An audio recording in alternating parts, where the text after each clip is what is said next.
Hi, are you an international educated nurse and you are planning to relocate to Canada? So, one thing you have to bear in mind is that immigration and that of nursing board does not work together. And we have different provinces in Canada and they work differently. You might be a nurse in one province with your license of that particular province. You can't be able to work in another province until you become registered or move your verification. So for international educated nurses and that are planning on relocating to Canada, so one thing you have to make sure you have first is your visa, especially when you are coming in as a student. If you're coming in as a student, you need to start your assessment from your home country. But it makes it easy for you. But for people that are not coming in as students, they just want to relocate. Okay, so it's either you come in as a student or you come in as a permanent resident, or if your spouse is in Canada, you can as well come in through that route. Okay, so if you know you've gotten your visas approved, maybe you are an international, you want to come and study in Canada, you've gotten your visa, student visa approved, or you're coming in to study, you're coming in as a permanent resident, whereby you take your English test, verify your educational qualification.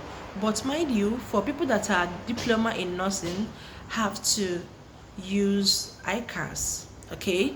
Because if you use WES to verify your educational qualification, it's going to rate you low. So, but people that have BSc and above, they can use WES to verify their educational qualification. This is very important because some people have made this mistake, and at the end of the day, when they are into express entry or federal skill, they are being rated low because of their the rate the West assessment gave them. So put this into consideration. When you are coming in, you want to follow the express entry route and you have a diploma in nursing, make sure you use ICAS for your evaluation. Don't go for WES. But if you know you are a BSc holder, WES verification is also good for you. And also your experience too matters a lot. Okay, if you have experience for more than 1 year or 2 years, it's also okay, because express entry is a ranking system. All right, so you also need your English test. Okay, you need to score high. Maybe for instance your listening have to be the highest, like 7.5 above, then others can be 7.0. But if you can get all of them above that, is also going to be okay, because you know that this express entry is competitive. So that is it. Then what you need to do, if you have gotten all of this in place, and you can also improve your score by applying for provincial nomination. This is whereby a province that needs you in Canada nominates you and also give you some points for you to increase your score. So for you to increase your CRS score in the express entry. So at the end of the day, you've been invited and you've gotten your invite and all of that. Your visa is being applied. You start your nursing assessments. It's different bodies, right? They don't work together.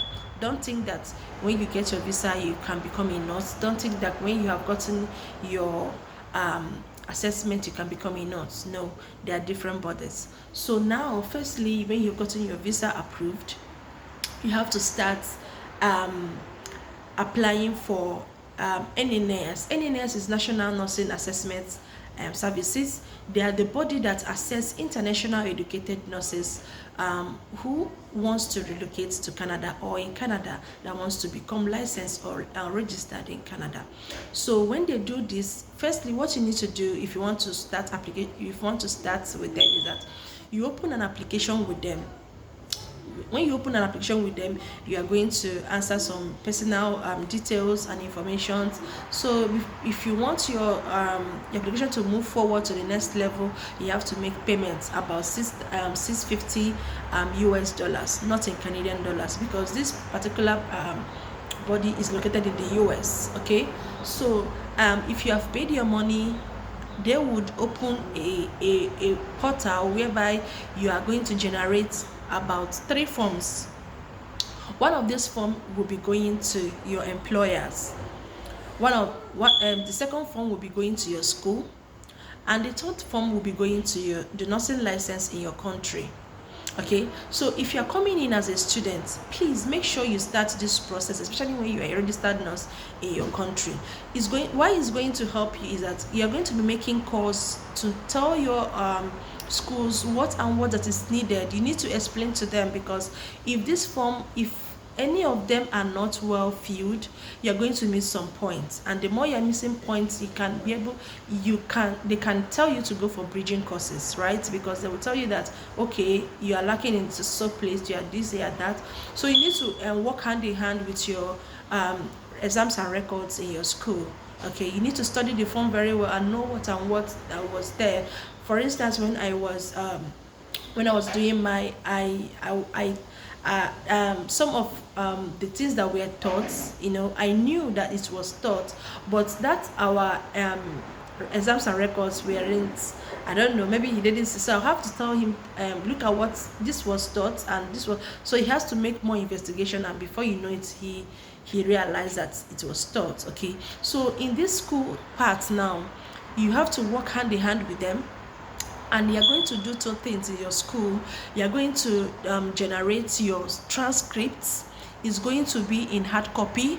You're going to generate your curriculum. They're going to photocopy your curriculum and send it through DHL to the USA. They're going to give you address where you're going to send this.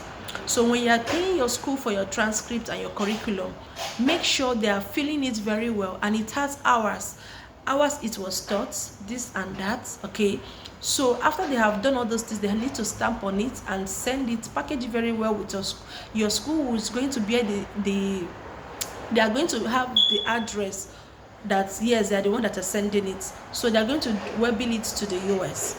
So the second form now, which is from your employer, I worked in a facility for about 5 years. Yes, so I think if you've worked for that much, is also a point. So now they're going to give you a form you're going to give to your employer, right? So employer is going to be the one to fill out these forms, right? And after that, he or she is going to send it to them in the US through DHL. Okay, so one thing about this this particular one now is that you need your employer would write down the date you were employed, so many things, the things that you were doing. That's why it's good to work hand in hand with your employers. Okay, so why the third form is going to your nursing board in your country. Like in Canada, we have different nursing boards, different states with different nursing boards, but in Nigeria, in Ghana, we have the same nursing board covering all the nurses in Nigeria and in Ghana. So your nursing board also have to testify that, yes, you are licensed and certified in that particular country.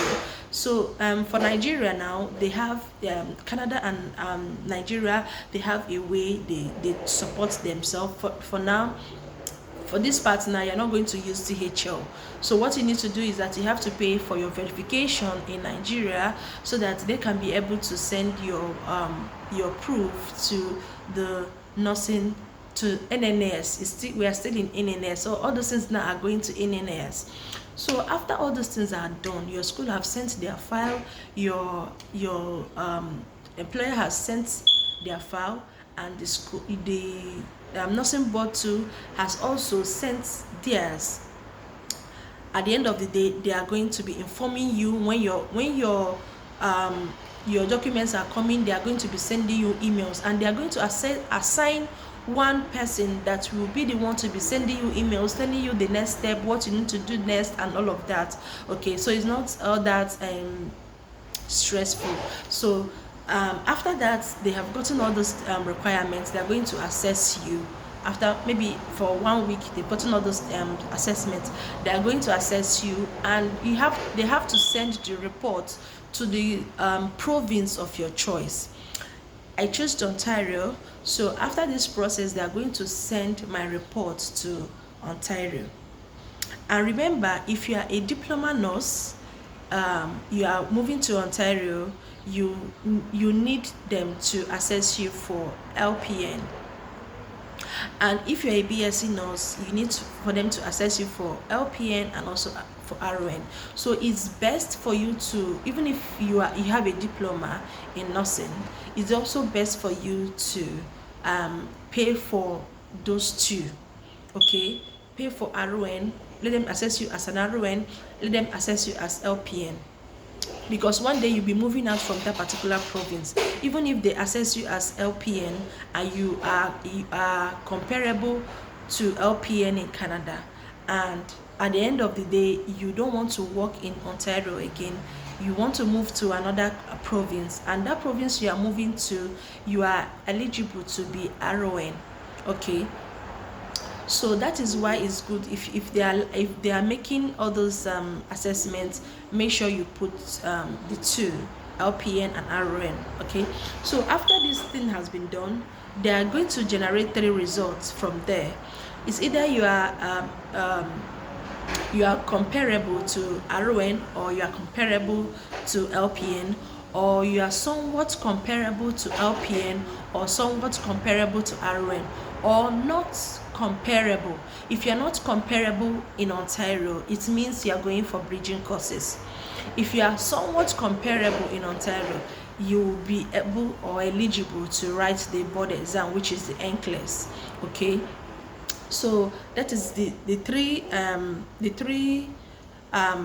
reports you can be able to get, but you're going to get only one. I'm just telling you the reports that these people can give you, but you're going to get one from each. If you applied for the LPN and RON, it means that one must bear this and the other one must bear this.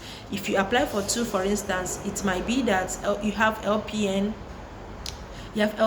comparable, you have RON not comparable, right? If you're in Ontario, you can't be able to write RON, right? So that is it for now. So so people that will take it up from there now is your province now can be able to access those documents from the from NNS, and when they assess that and you are eligible, you have to pay them for them to even assess the report that is coming from there. So if you pay for that, you are eligible.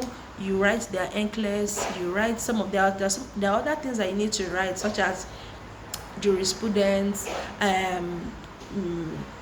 what is it called, criminal checks, for you to be, if you want to be temporal, like in Canada you can become a temporal, it can be in temporal class.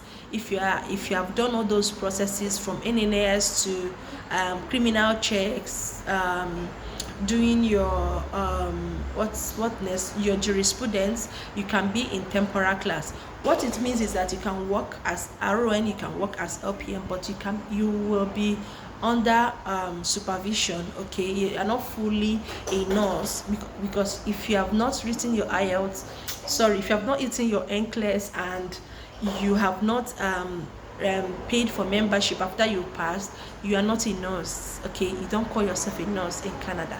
So until you've written your NCLEX and passed and pay for your membership, that's when you can become or called a nurse. Okay, so if there's any other information, I would please help me to drop your comments, and I'll get more videos on this. Thank you so much.